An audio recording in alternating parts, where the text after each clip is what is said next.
So whether you're a beginner, an intermediate, or an advanced self-hair cutter, you need to go into cutting your own hair having a specific type of mentality, because just to keep it 1,000%, cutting your own hair is not an easy thing to do, all right? It's easier to cut other people's hair than it is to cut your own hair, especially as a beginner, right? It's a lot easier to go like this with a clipper on somebody else, right? You can get your eyes right up against somebody's head and cut like this, and you see exactly what you're doing, right? But cutting your own hair is a little bit more difficult, right? You have two different mirrors. Depending on your mirror setup, you have two different mirrors that you have to look through, right? You're a little bit more limited. You're not as free range of motion and can walk around the person that you're cutting. There's a lot more complexities with self-hair cutting, and you just have to go into it understanding that it's not going to be a walk through the park, right? There's going to be times where it's going to be difficult. There's going to be plenty of times where you make minor mistakes. And again, the whole purpose of this program is so that you guys can limit as many mistakes as possible, so that you don't get overwhelmed and overly frustrated, and then you just feel paralyzed to the point where you just want to give up, right? So that's the whole purpose of the program, is to help you limit all of these limitations that you have to face regardless, because cutting your own hair is more challenging than cutting other people's hair, right? Now, needless to say, you're still going to learn how to cut hair in general. So by learning how to cut your own hair, because it's a more difficult thing to learn, let's say this is cutting other people's hair, this is cutting your own hair, right? So as long as you know how to cut your own hair, you can cut anybody's hair, right? You can cut whoever's hair you want to, your family's hair, your friend's hair. You can make money on the side, whatever you want to do, right? But I really just want to emphasize that it's going to be more challenging than you might think, right? Sometimes you'll think, maybe for some of you, it'll be easy, right? Maybe for some of you, it'll be easy. Maybe you're 25 years old, and for you, this stuff, you've got really good hand-eye coordination. I don't know, you've played sports, so you got good hand-eye coordination. Or you, for some reason, have really good, you can look through the mirrors easily and not see things in reverse. Like, some people have a really hard time with that. Really, a good example that I want to give here for self haircuts, and something that you as a beginner or an intermediate hair cutter need to understand, is that when you're going in to learning this entire skill set, you need to hold yourself to a certain standard and hold yourself accountable for what you can actually, in reality, achieve right now. All right? So let's just say, for example, I'm an attorney. I just got my attorney's license. I just passed the bar. I'm a real estate attorney. And so I just got my license. I'm feeling fresh. I'm ready to make the big money, right? There's a case that just came into my office, and I want to take that case. But the problem is, I might not know how to do a bunch of those things. I might not have the network. This case looks really difficult, even though it's going to make it like $1 million, right? But I just started. I don't know if I have the skills to be able to take on such a difficult and time-intensive case. So if I'm a beginner lawyer, more likely than not, the lawyer with 10 to 20 years of experience is going to take on that case, because they know how to handle things and make very little to no mistakes throughout the process. Whereas if I take on this case, I'm going to make a lot of mistakes throughout the way, and all of these things could be minor time-intensive setbacks that are going to affect other people as well within the case. So I like to use that as an example, because if you're a beginner self-hair cutter, the last thing you want to do is to say, well, I've never cut my hair before. Maybe I cut my hair once or twice, and I have a little bit of knowledge because I've seen some videos on the internet. You know what? Let me not do a very easy haircut, just to get my feels for cutting hair, right? Just to get the motions down, just to understand how the mirror setup works so that my hand-eye coordination can improve. Let me just jump, from having little to no experience into giving myself a skin fade. right? Or a fade, right? A low fade.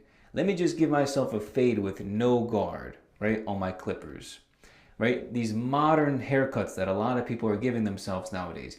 You guys see me give myself these haircuts all the time. Honestly, the only reason why I do it is because that's what's popular and trending.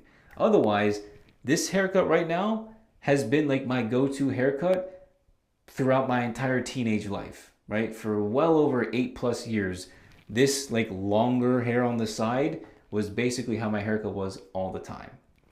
Now, again, it doesn't have to be that way for you, but as a beginner or an intermediate self-haircutter, you have to recognize, hold yourself accountable and say, you know what? I don't think I'm ready.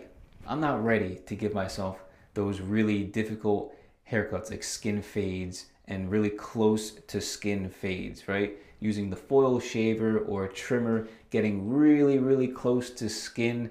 I don't think I'm ready. I'm gonna just stick with the beginner self haircuts first, right? The ones that only use like maybe the 2 guard or the 3 guard and maybe some thinning shears to blend it into the length on top, or a buzz cut.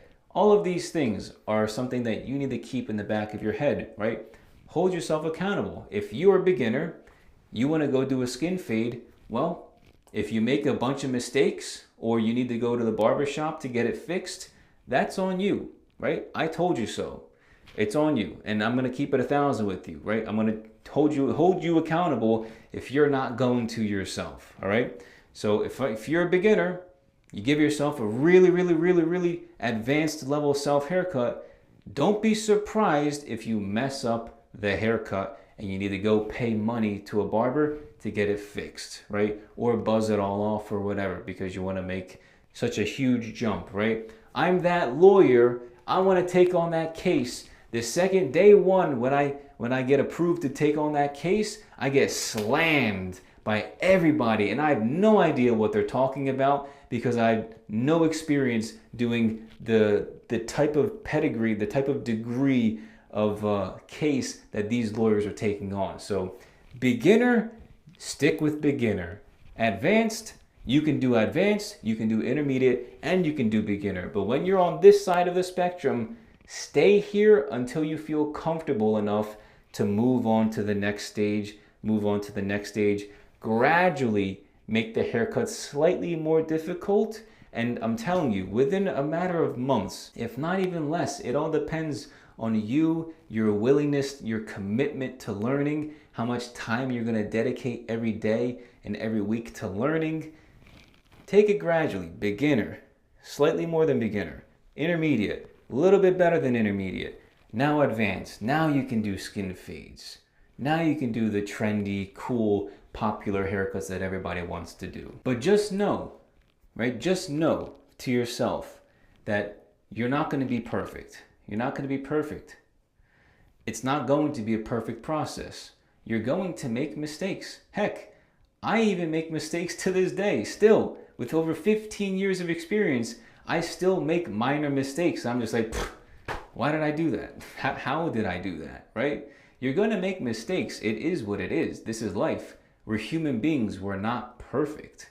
It's okay to try to be as close to perfect as possible, but really all you're trying to do is just build consistency, right? There's a difference between being a consistent human being and being a perfect human being, right? Nobody's perfect, but we can be as close to consistent as possible, right? We can have 1 day off, 2 days off, but as long as we get back to it, then we're good, right? Don't worry about it, right? If we make 1 or 2 mistakes here and there, or next week we make one of the same mistakes we made last week, it is what it is. You learn from it, you move on, c'est la vie, right? And that's pretty much it, you guys. But I just want to make this video to help you guys build a certain mindset and create a frame around how you should be going about thinking about the results and the process of learning how to cut your own hair. So again, have standards, hold yourself accountable, be prepared when you're cutting your own hair, right? Have a plan, be prepared, and be okay with making mistakes because we're all human beings and it's perfectly normal to make mistakes when you're doing something like this which is learning a difficult skill set that is cutting your own hair. So it's all good if you make mistakes, but just don't beat yourself up and don't dwell on it, because it is what it is and you can always fix it anyway. So I hope this one helps with your mentality going into self-haircutting.